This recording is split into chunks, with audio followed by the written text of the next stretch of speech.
नमस्कार। एनसीपी, कांग्रेस, शिवसेना तीनों पार्टियों के महाविकास अघाड़ी गठबंधन का निर्माण होने के बाद अब तक का सबसे बड़ा बवाल महाराष्ट्र की राजनीति में शुरू हो चुका है। वैसे तो जब से तीन अलग अलग विचारधाराओं वाली उद्धव सरकार की नींव रखी गई थी, तभी से एनसीपी, कांग्रेस, शिवसेना तीनों पार्टियों की आपसी तकरार सामने आती रही है और राजनीति के ज्ञाता भी क्यास लगाते रहे हैं कि महाविकास अघाड़ी गठबंधन तीन अलग अलग साइज के पहियों पर चल रहा है, जो ज्यादा लंबा सफर तय नहीं कर पाएगा। लेकिन गृह मंत्री अमित शाह के महाराष्ट्र में कदम रखते ही महाविकास अघाड़ी गठबंधन सरकार में कई बड़े राजनीतिक फेरबदल होने के संकेत मिल रहे हैं। ताजा बवाल शिवाजी महाराज की जयंती को लेकर के मचा हुआ है।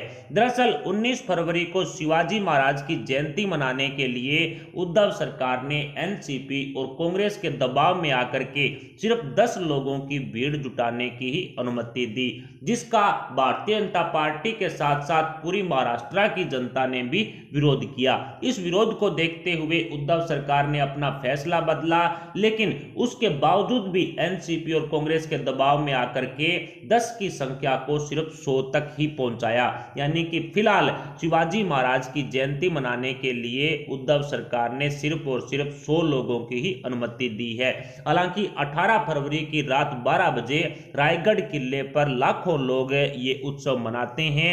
जिस तरह से उद्धव सरकार ने आजाद मैदान में एनसीपी, कांग्रेस, शिवसेना तीनों पार्टियों के हजारों कार्यकर्ताओं को इकट्ठा किया और उन कार्यकर्ताओं को फर्जी किसान का नाम दिया गया और उसे एक तरह से किसान आंदोलन बनाया गया, जिसको उद्धव सरकार इजाजत दे रही है, परमिशन दे रही है, उसमें कहीं कोई शक नहीं। इसके अलावा अलगार परिषद के आयोजन में भी हजारों एनसीपी, कांग्रेस, शिवसेना के कार्यकर्ता हैं वो वहां पहुंचते हैं, उसको भी छूट मिल सकती है। लेकिन शिवाजी महाराज की जयंती मनाने के लिए सिर्फ और सिर्फ 100 लोगों को ही अनुमति उद्धव सरकार दे रही है, जिसका महाराष्ट्र की जनता घोर विरोध कर रही है। हालांकि शिवसेना भली भांति जानती है कि रायगढ़ किले के अंदर हजारों की संख्या में लोग शिवाजी महाराज की जयंती मनाने के लिए पहुंचते हैं, लेकिन उद्धव ठाकरे अब पूरी तरह से हिंदुत्व की राजनीति को छोड़ करके सेकुलरवादी राजनीति को अपना चुके हैं। इसलिए उन पर एनसीपी और कांग्रेस का दबाव है और उसी दबाव के चलते उद्धव ठाकरे ने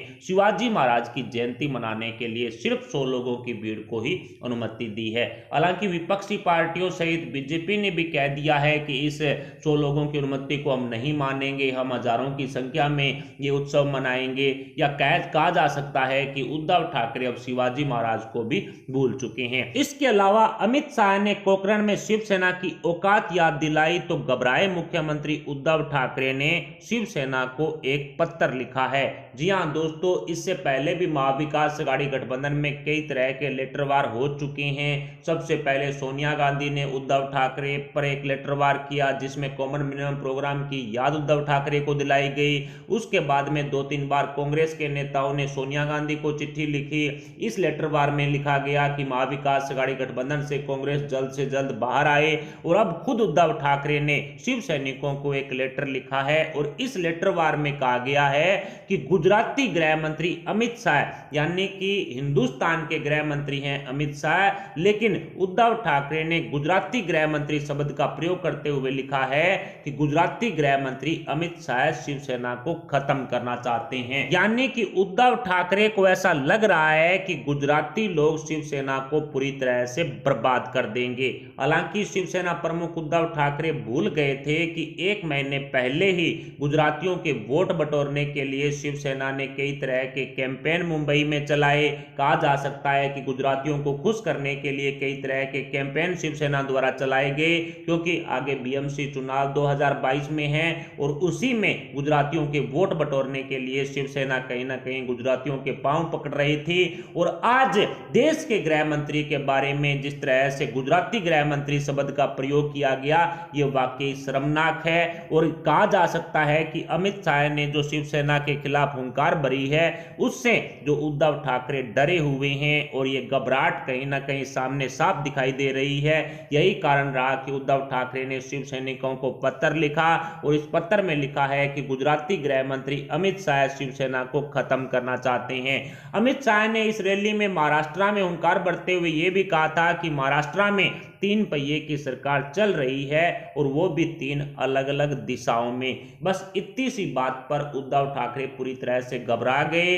लेकिन उद्धव ठाकरे को एक्सपोज करने का काम जो अमित शाह ने खुद महाराष्ट्र में आकर के किया है, जो झूठ फैलाया जा रहा था कि बीजेपी और शिवसेना के बीच में एक समझौता हुआ था जिसमें कहा गया था कि अगला मुख्यमंत्री शिवसेना का होगा, लेकिन अमित शाह ने इसको लेकर के साफ कह दिया कि जब हम चीख चीख कर कह रहे थे कि देवेंद्र फडणवीस ही अगले महाराष्ट्र के मुख्यमंत्री होंगे, तब उद्धव ठाकरे ने अपने होठों पर फेविक्विक क्यों चिपका ली थी, तब वो क्यों नहीं बोले। लेकिन जिस तरह से उद्धव ठाकरे ने अपनी से भी बड़ी फोटो प्रधानमंत्री नरेंद्र मोदी जी की लगा करके 2019 के विधानसभा चुनाव में वोट बटोरे हैं, वो कहीं ना कहीं साफ दर्शाता है कि शिवसेना का खुद का कोई अस्तित्व नहीं। भारतीय जनता पार्टी हो या फिर देवेंद्र फडणवीस के दम पर ही शिवसेना को इतने वोट मिले थे, क्योंकि बीजेपी का गठबंधन शिवसेना के साथ था। जिस तरह से अमित शाह ने प्रहार किया है उससे यह साफ नजर आ रहा है कि शिवसेना प्रमुख उद्धव ठाकरे में एक डर बना हुआ है कि शिवसेना आने वाले दिनों में टूट जाएगी, और शायद इसीलिए एक तरह से प्रेम पत्र अब शिवसैनिकों को उद्धव ठाकरे की तरफ से लिख दिया गया है। इसके अलावा महाराष्ट्र विधानसभा के तत्कालीन स्पीकर नाना पटोले ने जाते जाते ईवीएम पर एक ऐसा बयान दे दिया है जिससे महाविकास अघाड़ी गठबंधन सरकार की आपसी तकरार है वो पूरी तरह से देश के सामने आ चुकी है। एक तरह से नाना पटोले ने एनसीपी, कांग्रेस, शिवसेना तीनों पार्टियों में पड़ी आपसी दरार को सड़कों पर लाकर खड़ा कर दिया है। नाना पटोले ने कहा है कि महाराष्ट्र में अगले सभी स्थानीय चुनाव है वो बैलेट पेपर पर होने चाहिए, क्योंकि ईवीएम को हैक किया जा सकता है। यानी कि ईवीएम की विश्वसनीयता पर सवाल उठाने वाली कांग्रेस को अजीत पवार ने भी जबरदस्त तमाचा मारा है। जी हां दोस्तों, एक कहा जा सकता है कि अजीत पवार ने कांग्रेस को और राहुल गांधी को नसीहत देते हुए कहा है कि पंजाब और राजस्थान सहित कई राज्यों के अंदर जब आपकी सरकार आई थी उस दौरान ईवीएम खराब क्यों नहीं थे, उस दौरान ईवीएम में गड़बड़ी क्यों नहीं पाई गई।